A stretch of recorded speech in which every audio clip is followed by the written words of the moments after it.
Hey folks, Ronan Chris Murphy here, and I'm actually at my place in Italy at the moment, and have a little bit of time to kill walking to the post office. So I wanted to share with you something that I'm unique, kind of that I'm experiencing right now, and some insight that sort of comes from that. So a big chunk of the beginning of this year and part of last year was working on the new album by the band GWAR. And one of the cool things about working with some of the more established bands or projects like GWAR or King Crimson or some of the video game stuff is that the fans are rabid. They're really excited. And as a producer and engineer, it's really fun because people care about what you put out. So many times, small independent projects get made that are fantastic and people should be loving and be passionate about, but it just doesn't get on their radar. So working on the higher profile things is a lot of fun. The thing that comes with that passion though is opinions. And so just yesterday, the first single was released from the upcoming album, and boy, do people have opinions. And it's actually kind of fascinating because, it goes from, it's all over the map and polar.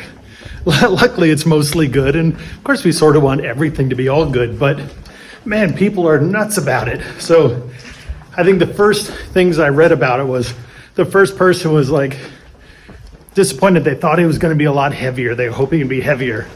And the next person wrote and said, actually, they were kind of bummed out that it was so heavy and they were hoping it would be the lighter side of GWAR. And there are people who think, oh my God, the lyrics on this are amazing. They totally speak to me. And there's other people who are saying, oh my God, these lyrics are terrible.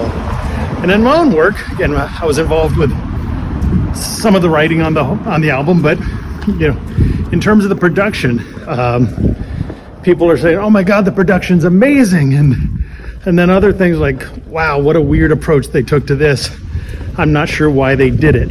So it's pretty funny. And one thing too is like most of the comments are really positive about the drums. Like that's actually the kind of in terms of the sound of the drums. Of course, Brad or Jizmac is a great player, but the most of the comments are really positive about the drums, and but there's a few that are just the opposite. So again, so many people writing that, oh my God, the drums sound so incredible. And then other people writing, oh, these drum sounds are terrible. They've ruined it. That's as bad as Saint Anger, which is kind of the low water mark for rock drum sounds in sort of gear circles. So what does all this mean? Well, one, it's just kind of a blessing to work on stuff that people care about and are passionate about. But on the other side, you realize pretty quickly that people just have opinions and they're going to share them and they're going to be all over the map. And at the end of the day, all they are is those opinions. There's nothing factual about any of those things. Actually, there was one guy even commented that, wow, the production is so great on this record. Too bad they didn't have the same kind of production on the last record, and I produced the last record. But the takeaway from this is, when we're working on our own stuff, whether it's on some kind of big thing with an established artist, or whether it's something that's, kind of just a small independent thing, people's reactions can have a big impact on you. It's just natural. And we have a kind of weird thing too, where we'll often kind of look at just the negative parts, the negative things we see will just really stick with us and haunt us. But the big thing is we can't let that happen because, again, these are a bunch of opinions. And, as I've seen on this single that came out yesterday, they're all over the map. So if you just looked at one, you'd think, wow, me and the band did a terrible job. And you look at a different one and you would think, wow, me and the band did an amazing job. So the thing about this is to, again, trust your gut and understand that feedback is just people's opinion, and they're driven by a lot of things that many times have nothing to do with you. They just got their biases or things they need to get off their chests or things like that. So what you need to do really is sort of just sure, take all of that. It's interesting. And maybe even consider his perspective about it. Is there something that people have said that you could learn something from? But you kind of got to go with your gut. But obviously, if say that you do a mix and everybody says, wow, that bass is too loud.